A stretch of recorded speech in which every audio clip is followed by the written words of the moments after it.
May mga nahuli na namang motorista na dumaraan sa EDSA busway kahit pa ipinagbabawal. Ang mainit na balita hatid ni James Agustin. Inilunsad kaninang umaga ng MMDA ang Special Operations Group Strike Force. Parehong mga operatiba ito sa dating New Task Force Special Operations Unit. Parehas din ang operasyon. Mga lumalabag na motorista na dumaraan sa EDSA busway at road clearing operations. Ang officer in charge ay si Gabriel Go na dating deputy ng NTF-SOU.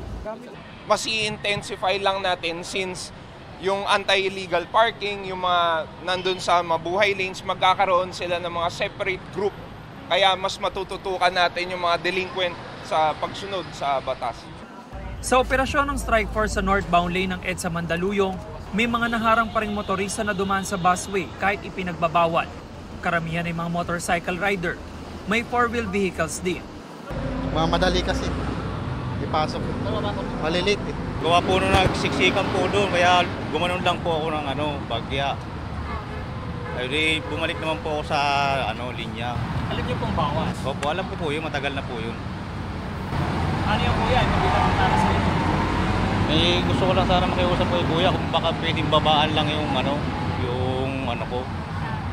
yung multa kasi wala nga akong sinasahod, dinadidelay na akong 2 linggo, walang sahod.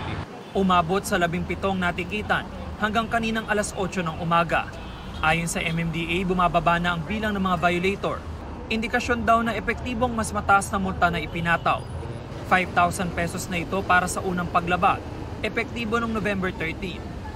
Sa datos ng ahensya, nasa 1,262 motorista ang natikitan sa unang linggo ng mas mataas na multa. 345 naman noong nakaraang linggo. Mas paigtingin din ng MMDA ang paggamit ng body-worn camera sa kanilang operasyon.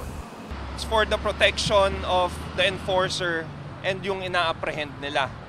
So mawawala yung mga kasi ganun yung sinabi nung isa kasi mawawala yung mga ganung arguments.